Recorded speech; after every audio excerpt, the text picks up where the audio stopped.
Ya, selamat malam Bapak Ibu Saudara sekalian. Saat ini kita akan masuk dalam renungan malam. Untuk itu mari kita satu di dalam doa, kita berdoa. Puji dan syukur kami naikkan kepadamu ya Allah, sang sumber pemilik kehidupan kami. Pada malam hari ini Tuhan boleh memberkati setiap kami. Pada malam hari ini kami akan membaca serta merenungkan kebenaran firman-Mu. Kiranya setiap kami boleh terberkati melalui pembacaan dan perenungan firman-Mu pada malam hari ini. Terima kasih Tuhan, terima kasih Bapa yang doa dan syukur kami. Amin. Bapak Ibu sekalian, bacaan kita pada malam hari ini diambil dari kitab Yesaya pasalnya yang ke-53, ayat yang pertama sampai ayat yang kelima, yang menyatakan, siapakah yang percaya kepada berita yang kami dengar, dan kepada siapakah tangan kekuasaan Tuhan dinyatakan. Sebagai taruk ia tumbuh di hadapan Tuhan, dan sebagai tunas dari tanah kering. Ia tidak tampan dan semaraknya pun tidak ada sehingga kita memandang dia. Dan rupa pun tidak sehingga kita menginginkannya. Ia dihina dan dihindari orang, seorang yang penuh kesengsaraan dan yang biasa menderita kesakitan. Ia sangat dihina sehingga orang menutup mukanya terhadap dia. Dan bagi kita pun dia tidak masuk hitungan, tetapi sesungguhnya penyakit kitalah yang ditanggungnya dan kesengsaraan kita yang dipikulnya. Padahal kita mengira dia kena tulah, dipukul dan ditindas Allah. Tetapi dia tertikam oleh karena pemberontakan kita. Dia diremukkan oleh karena kejahatan kita. Ganjaran yang mendatangkan keselamatan bagi kita ditimpakan kepadanya. Demikianlah pembacaan Alkitab.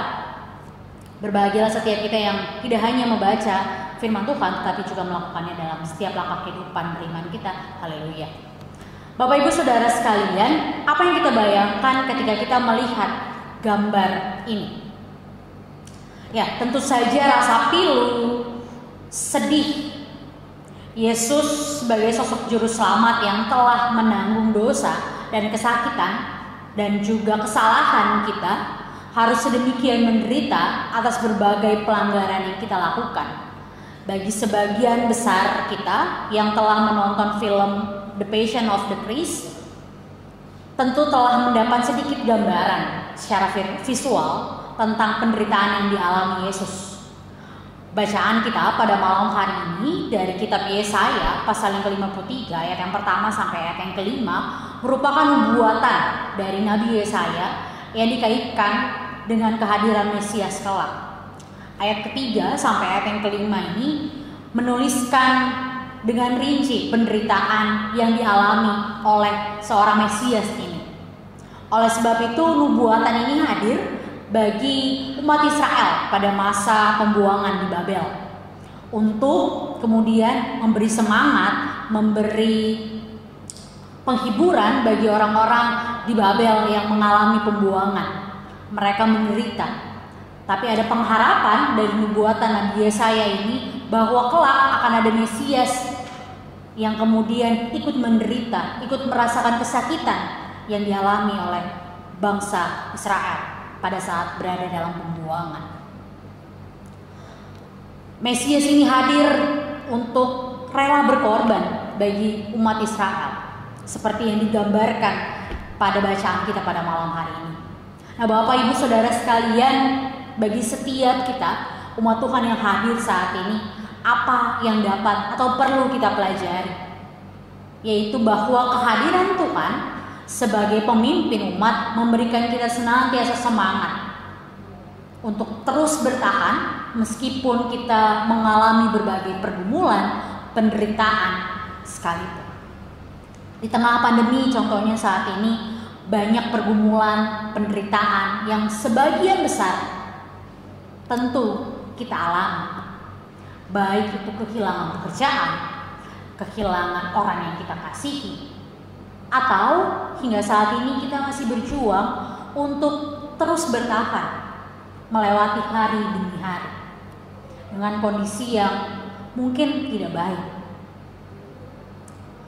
Ibu bapak saudara sekalian, setiap kita pasti memiliki pergumulan, kita memiliki penderitaan. Namun satu hal yang boleh kita pelajari pada malam hari ini, bahwa Tuhan senantiasa menguatkan dan menghibur setiap kita. Bahwa tangan kasih Tuhan selalu memberikan semangat melalui karya penyelamatannya dengan ikut menderita bersama kita. Mari Bapak Ibu Saudara sekalian, bersama dengan Tuhan kita menghayati setiap penderitaan, pergumulan yang kita alami bersama dengan Tuhan. Tuhan yang telah ikut menderita lewat karya penyelamatannya bagi setiap kita yang ikut menderita di kayu salib, ikut menderita juga bersama dengan kita, melewati berbagai pergumulan kehidupan.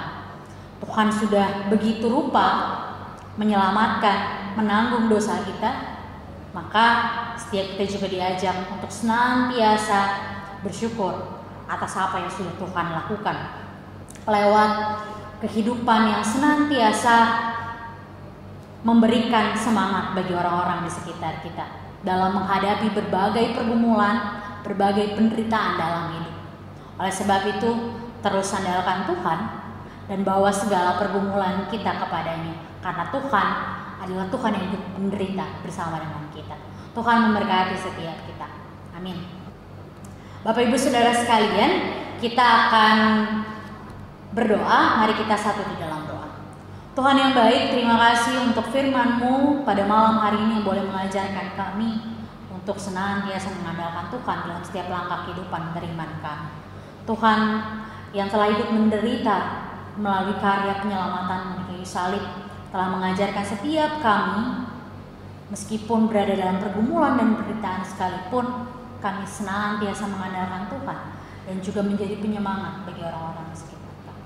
Terima kasih Tuhan untuk firman-Mu pada malam hari ini. Kami akan kembali dan juga melanjutkan aktivitas kami ke depan. Kami juga akan mengistirahatkan tubuh kami yang telah beraktivitas selama satu hari ini. Kiranya Tuhan boleh senantiasa memberkati setiap kami.